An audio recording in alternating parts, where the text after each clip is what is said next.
के साथ शिखा शर्मा 10वें दम की शुरुआत करेंगे। इस वक्त की बड़ी खबर के साथ आपको बता दें कि पहली बार तालिबान की पूरी कैबिनेट सामने आई है। आपको बता दें कि कतर के विदेश मंत्री के साथ अखुंद ने बैठक की है।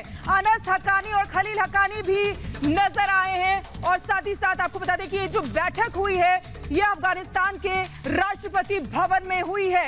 बड़ी खबर आपको बता रहे हैं, इस वक्त की एक्सक्लूसिव खबर आपको बता रहे हैं। पहली बार पूरी तालिबान कैबिनेट जो है वो सामने आई है। ये वो तालिबान कैबिनेट है जिसको आप अपनी स्क्रीन पर देख रहे हैं। अनस हक्कानी और खलील हक्कानी जो बैठे हुए आपको दिखाई दे रहे हैं, ये दोनों नजर आए हैं। अफगानिस्तान का राष्ट्रपति भवन है जहां पर कतर के विदेश मंत्री के साथ मोहम्मद हसन अखुंद ने बैठक भी की है।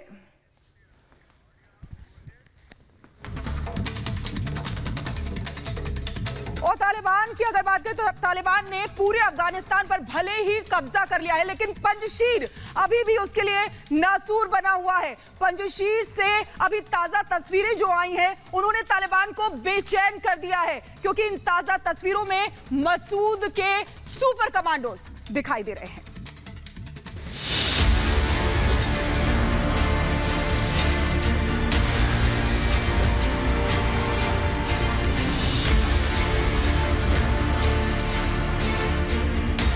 तालिबान विनाशक सुपर कमांडो।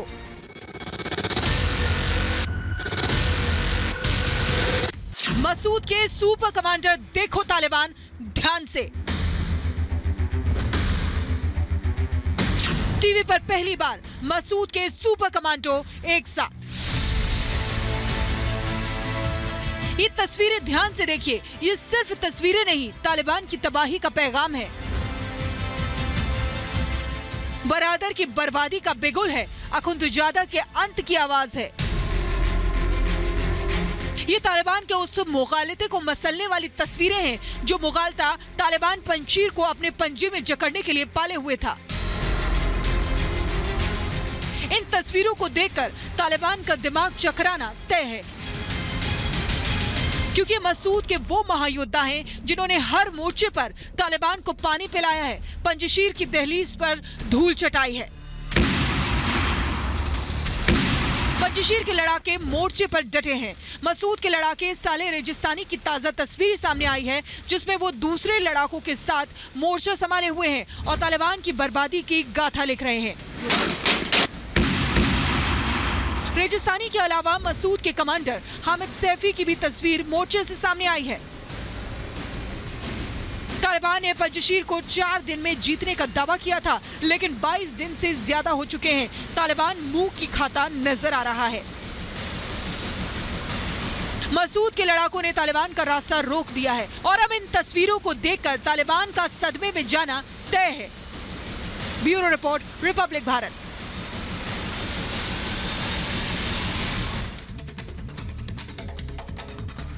और अमेरिका ने अफगानिस्तान की धरती क्या छोड़ी, तालिबान ने उस पर कब्जा कर लिया। तालिबान के अफगान सरजमी पर कब्जा करते ही अलकायदा ने सर उठा लिया। अलकायदा ने एक वीडियो जारी किया है जिसमें उसने धमकी दी है। इस धमकी के क्या कुछ मायने हैं आपको बताते हैं इस रिपोर्ट के जरिए।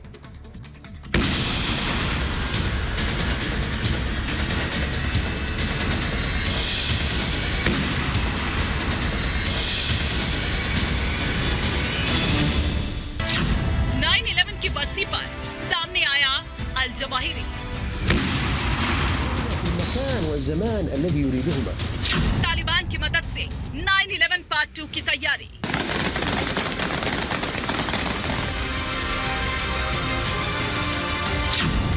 We went to Afghanistan almost 20 years ago with clear goals. Get those who attacked us on September 11th, 2001, and make sure al-Qaeda could not use Afghanistan as a base from which to attack us again. We did that. We severely degraded al-Qaeda in Afghanistan. 15 अगस्त को राजधानी काबुल पर तालिबान के कब्जे के ठीक एक दिन बाद अमेरिका के राष्ट्रपति भवन व्हाइट हाउस से अमेरिकी राष्ट्रपति जो बाइडेन ने दावा किया था कि अमेरिका ने अफगानिस्तान में अल-कायदा को बर्बाद कर दिया। लेकिन 9/11 की 20वीं बरसी पर अलकायदा ने एक ऐसा वीडियो जारी किया जिसने अमेरिका के सभी दावों पर सवाल खड़े कर दिए। अलकायदा ने 9/11 आतंकी हमले की बरसी पर टेलीग्राम चैनल पर अल जवाहिरी का 60 मिनट का वीडियो जारी किया है।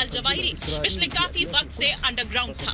जवाहिरी की बीमारी से मौत की खबरें भी नवंबर 2020 में सामने आई थी, जिसके बाद जवाहिरी का न कोई वीडियो सामने आया, न उससे जुड़ी कोई जानकारी।